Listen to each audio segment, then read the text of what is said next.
ഇറാനിലെ ആഭ്യന്തര പ്രക്ഷോഭങ്ങൾ ലോകം ചർച്ച ചെയ്യുമ്പോഴിതാ മറ്റൊരു ഇസ്ലാമിക രാഷ്ട്രമായ പാകിസ്ഥാനും സമാനമായ രീതിയിൽ തിളച്ചുമറിയുകയാണ്. പാകിസ്ഥാൻ എന്ന രാജ്യം പൂർണ്ണമായും സ്തംഭിക്കുന്ന അവസ്ഥയിലേക്കാണ് കാര്യങ്ങൾ നീങ്ങുന്നത്. ഇത്തവണ പ്രക്ഷോഭത്തിന് തിരികൊളുത്തിയിരിക്കുന്നത് അവിടുത്തെ വ്യാപാരികളാണ്. പാകിസ്ഥാൻ സർക്കാരിന്റെ പുതിയൊരു സാമ്പത്തിക പരിഷ്കാരമാണ് രാജ്യത്തെ ഇപ്പോൾ കലാപ ഭൂമിയായി മാറ്റുന്നത്. എല്ലാ വ്യാപാര സ്ഥാപനങ്ങളിലും പോയിന്റ് ഓഫ് സെയിൽ അഥവാ POS മെഷീനുകൾ നിർബന്ധമാക്കാനുള്ള തീരുമാനത്തിനെതിരെയാണ് വ്യാപാരികൾ തെരുവിലിറങ്ങിയിരിക്കുന്നത്. ഇതൊരു കരിനിയമം ആണെന്നാണ് വ്യാപാരി സംഘടനകളുടെ വാദം.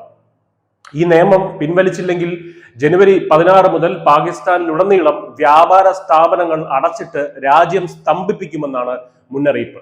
അഴിമതി കൊടികുത്തി വാഴുന്ന പാകിസ്ഥാനിൽ ഓരോ ഇടപാടുകളും ട്രാക്ക് ചെയ്യുന്നതിലൂടെ ഉദ്യോഗസ്ഥർക്ക് കൈക്കൂലി വാങ്ങാനും വ്യാപാരികളെ പീഡിപ്പിക്കാനുമുള്ള പുതിയ ആയുധമായി ഇത് മാറുമെന്ന് അവർ വല്ലാതെ ഭയപ്പെടുന്നുണ്ട്. പാകിസ്ഥാനിലെ അഴിമതിയുടെ ആഴം വ്യക്തമാക്കുന്ന കണക്കുകളാണ് ഇപ്പോൾ പുറത്തു വന്നുകൊണ്ടിരിക്കുന്നത്. രാജ്യത്ത് പ്രതിവർഷം 53 ലക്ഷം കോടി രൂപയുടെ അഴിമതി നടക്കുന്നുണ്ടെന്നാണ് ട്രേഡേഴ്സ് ആക്ഷൻ ഗാദറിംഗ് എന്ന് പറയുന്ന സംഘടന ആരോപിക്കുന്നത്.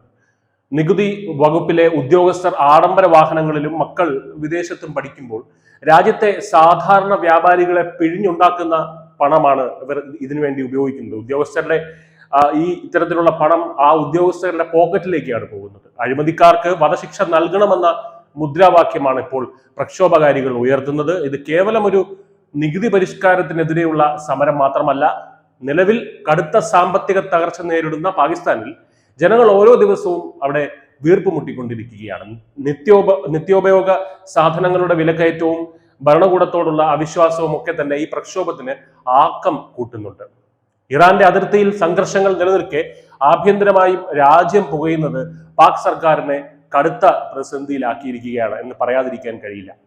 സർക്കാരും വ്യാപാരികളും നേർക്കുനേർ നിൽക്കുന്ന ഈ സാഹചര്യം പാകിസ്ഥാന്റെ സാമ്പത്തിക ഭദ്രതയെ പൂർണ്ണമായും തകർക്കാൻ സാധ്യതയുണ്ട്. വരും ദിവസങ്ങളിൽ ഈ സമരം ഒരു വലിയ ആഭ്യന്തര പ്രക്ഷോഭമായി മാറുമോ എന്നാണ് ലോകം ഉറ്റുനോക്കുന്നത്. കരിനിയമങ്ങൾ അടിച്ചേൽപ്പിക്കുമ്പോൾ ജനരോഷത്തിന് മുന്നിൽ പാക് ഭരണകൂടം മുട്ടുമടക്കേണ്ടി വരുമോ ഇല്ലയോ എന്നുള്ളത് നമുക്ക് കാത്തിരുന്ന് കാണാം. News desk, news India Malayalam.